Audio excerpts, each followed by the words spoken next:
जैसे हर एक कार्यकर्ता, देखिए, जिनको पद मिलता है उन्हीं की जिम्मेवारी नहीं है, सबकी जिम्मेवारी है। लेकिन जिस तरह से कुछ लोग ऐसा परसेप्शन बनाने का प्रयास कर रहे थे, एक्चुअली में पॉलिटिक्स में टाइमिंग इज़ वेरी इंपॉर्टेंट। और मैंने माननीय नेता से पद मांगा नहीं था, उन्होंने खुद दिया है। तो निश्चित रूप से हमारे लिए भावुक पल है कि राजनीति में 2 बार हमें बड़ा कष्ट हुआ था। एक कष्ट हुआ था जब हमने कांग्रेस पार्टी छोड़ा था। राजनीतिक रूप से बहुत भावुक हुए थे, इसलिए कि हमने जान प्राण लगा के कांग्रेस को खड़ा करने का प्रयास किया था प्रदेश में। आप जितना मांझी को इसलिए टारगेट करिएगा कि वो मुसहर बिरादरी से आते हैं, ये तो गलत है ना भाई।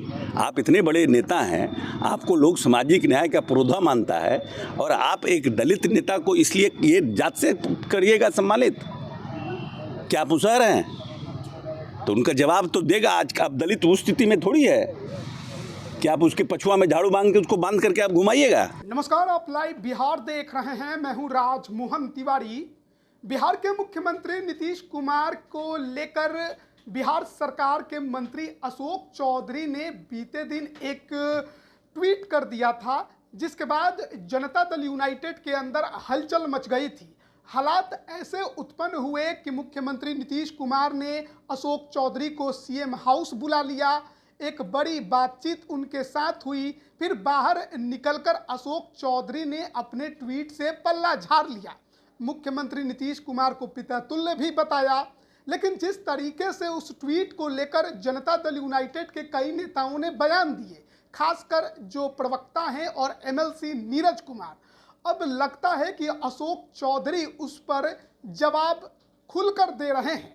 दरअसल आज जनता दल यूनाइटेड के तरफ से एक पत्र जारी हुआ, जिसमें यह बताया गया है कि नीतीश कुमार ने अशोक चौधरी को पार्टी का राष्ट्रीय महासचिव बना दिया, और उसके बाद से ये माना जा रहा है कि अशोक चौधरी को घेरने की कोशिश जो जेडीयू में हुई वो नाकामयाब हो गई है। अब इस पर अशोक चौधरी क्या कुछ कह रहे हैं वो पहले आप सुनिए। चलिए, बड़ी जिम्मेदारी पार्टी ने आपको दी है। ये पार्टी नेता का प्यार है, स्नेह है, और हम समझते हैं कि जब हम कांग्रेस पार्टी से यहाँ आए थे तो 2020 में माननीय नेता ने न सिर्फ कार्यकारी अध्यक्ष पार्टी का बनाया, फिर चुनाव के बाद विभिन्न जगहों पर जिम्मेवारी भी दी, महत्वपूर्ण काम की जिम्मेवारी भी दी, विभिन्न चुनावों में भेजने का काम भी किया, और फिर राष्ट्रीय महासचिव बनाए हैं। मेरा प्रयास होगा कि माननीय नेता का जो उम्मीद है, माननीय नेता का जो जिस भाव से उन्होंने हम बनाया है, उस पे हम अपना खड़ा उतरने का प्रयास करें। क्या लगता है, ट्वीट का तो असर तो नहीं दिख रहा है? तो बड़ी पॉलिटिक्स में ये सब छोटी छोटी चीज़ों को ध्यान नहीं दिया जाता। सर, आने वाला विधानसभा चुनाव में निश्चित तौर से पहले आपको जिम्मेदारी मिली है, तो लग रहा है कि बहुत बड़ी जिम्मेदारी दी है नीतीश कुमार ने आपको। नहीं, जैसे हर एक कार्यकर्ता, देखिए, जिनको पद मिलता है उन्हीं की जिम्मेवारी नहीं है, सबकी जिम्मेवारी है। लेकिन जिस तरह से कुछ लोग ऐसा परसेप्शन बनाने का प्रयास कर रहे थे, एक्चुअली में पॉलिटिक्स में टाइमिंग इज़ वेरी इंपॉर्टेंट। और मैंने माननीय नेता से पद मांगा नहीं था, उन्होंने खुद दिया है। संजय झा जी, हमारे राष्ट्रीय कार्यकारी अध्यक्ष, ने बताया हमको कल कि नीतीश जी का फ़ोन आया था आपके लिए। सो हम लोग कल और आज उन्होंने फ़ोन करके बधाई दी, तो ये भी नहीं बताया कि क्या कर रहे हैं, नहीं कर रहे हैं। लेकिन राष्ट्रीय महासचिव का आज निकला, तो निश्चित रूप से हमारे लिए भावुक पल है कि राजनीति में 2 बार हमें बड़ा कष्ट हुआ था। एक कष्ट हुआ था जब हमने कांग्रेस पार्टी छोड़ा था। राजनीतिक रूप से बहुत भावुक हुए थे, इसलिए कि हमने जान प्राण लगा के कांग्रेस को खड़ा करने का प्रयास किया था प्रदेश में। और वहाँ पर अगर कोई आदमी आपको प्रताड़ित करने लगे, ये कह करके कि लांछना लगाने लगे, तो फिर हम असहज हो गए। फिर हम नीतीश जी ने बुलाया और हम चले आए। और दूसरी बार अभी हमें लगा कि हमको लोग घेरने का प्रयास कर रहा है, तो ठीक है, समय आता है कभी आदमी जीवन में। हम यही जानते हैं कि प्यार करना है तो माता पिता से करो, महादेव से करो। सम्मान करना है तो अपने नेता करो, आदर उनका करो। बाकी से कोई मतलब नहीं है, बाकी कोई कुछ बोले उससे कोई फ़र्क नहीं पड़ता। और हमको लगता है कि हमको उसका रिटर्न मिला। आपको राष्ट्रीय स्तर पर पहुंच गए हैं, झारखंड में चुनाव भी है, तो झारखंड में कितनी सीटों पे चुनाव? एक निर्णय हमारे राष्ट्रीय अध्यक्ष, राष्ट्रीय कार्यकारी अध्यक्ष करेंगे। हमने पहले भी कहा है, हमारे भारतीय जनता पार्टी और एनडीए के गठबंधन से बातचीत चल रही है, बातचीत सकारात्मक है। हमारे राष्ट्रीय कार्यकारी अध्यक्ष श्री संजय झा जी लगातार संपर्क में है। कुछ फ्रूटफुल होगा और हम आशान्वित हैं कि पार्टी के लिए कुछ अच्छा होगा, और जब होगा हम उसकी खबर मीडिया के माध्यम से सब लोग को देंगे। चौधरी जी, जिस प्रकार से इंडिया अलायंस यहाँ पर नैरेटिव बना रहा है कि आरक्षण का मुद्दा, जाति गणना का मुद्दा, अब बिजली मीटर का मुद्दा लेकर के चल रहे हैं, जातीय गणना में है कि क्या देखिए नेरेटिव लड़ने का मुद्दा नहीं बचा? देखिए, नहीं है, सही में मुद्दा नहीं है उनके पास कोई मुद्दा नहीं है।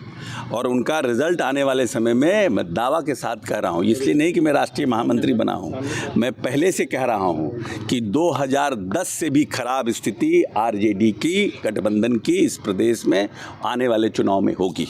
बिहार में कास्ट पॉलिटिक्स भी हो रहे हैं, अब सीधे आमने सामने शब्दों का उच्चारण जो हो रहा है, वो जीतन राम मांझी ने कहा कि आप गरेड़िया नहीं, उन्होंने कहा कि आप मुसहर है। क्या लगता है कि नहीं देखिए, अब है क्या कि आप जीतन राम मांझी को इसलिए टारगेट करिएगा कि वो मुसहर बिरादरी से आते हैं, ये तो गलत है ना भाई। आप इतने बड़े नेता हैं, आपको लोग सामाजिक न्याय का पुरोधा मानता है, और आप एक दलित नेता को इसलिए ये जात से करिएगा सम्मानित, क्या आप मुसहर हैं? तो उनका जवाब तो देगा। आज का अब दलित उस स्थिति में थोड़ी है कि आप उसके पछुआ में झाड़ू बांध के उसको बांध करके आप घुमाइएगा। आज दलित उस स्थिति में नहीं है। अगर आप उस तरह से बात करिएगा तो दलित भी आपको उसी तरह से जवाब देगा। तो जीतन राम मांझी ने उसी भाषा में जवाब दे दिया। आप अगर नीचे स्तर गिराइएगा तो अगला क्या करेगा?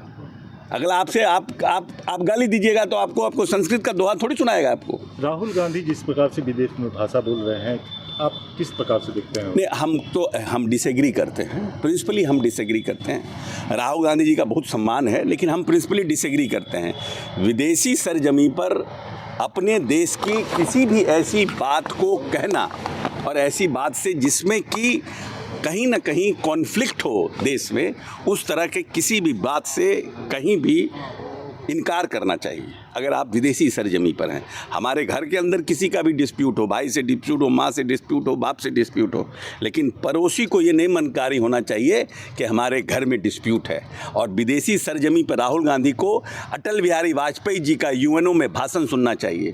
जब यूएनओ में नेता विपक्ष के रूप में यूएनओ में भारत का प्रतिनिधित्व करने के लिए अटल बिहारी वाजपेयी गए थे, किन शब्दों का प्रयोग किया था, किन लहजों का प्रयोग किया था, उनका बॉडी लैंग्वेज क्या था, ये आने वाली पीढ़ी को सीखना चाहिए। तो अभी आपने सुना, बिहार सरकार के मंत्री हैं अशोक चौधरी, और राष्ट्रीय महासचिव बनाए जाने पर उन्होंने क्या कुछ कहा है। एक बात उन्होंने साफ कह दिया कि देखिए, मुझे 2 बार सबसे ज़्यादा दुख हुआ है। एक बार जब हमने कांग्रेस छोड़ा था, और दूसरी बार अभी जब उन्हें घेरने की कोशिश की जा रही थी। लेकिन नीतीश कुमार को भी मालूम है हम क्या हैं, और हमारा जो दायित्व है, जो जिम्मेदारी है, वो क्या है। राष्ट्रीय महासचिव बनाए जाने पर उन्होंने धन्यवाद दिया, और जाहिर तौर पर उन्होंने इशारों में जेडीयू के अंदर जो उनके विरोधी हैं उनको जवाब भी दे दिया है। अब नाम भले ही उन्होंने किसी का नहीं लिया, लेकिन उस समय जो सबसे ज़्यादा मुखर होकर अशोक चौधरी पर बोले थे एमएलसी नीरज कुमार, उन्हीं की चर्चा सबसे ज़्यादा हो रही है। और ये माना जा रहा है कि अशोक चौधरी ने नीरज कुमार को ही निशाने पर लिया है। हालांकि बात केवल नीरज कुमार की ही नहीं है, कहा जा रहा है कि जेडीयू में 2 गुट बन गए हैं, और नीरज कुमार उसी गुट का हिस्सा हैं, और वो चेहरा बनकर आए थे सामने, और अशोक चौधरी पर उन्होंने टिप्पणी की थी। अब सवाल यही है कि जेडीयू के अंदर जो मची हलचल है वो थमेगी या फिर ऐसे ही जारी रहेगी। कंट्रोवर्सी 2 दिन पहले हुई थी, और अब इनाम अशोक चौधरी को मिला है। बने रहिएगा हमारे साथ। आप सभी का बहुत बहुत धन्यवाद।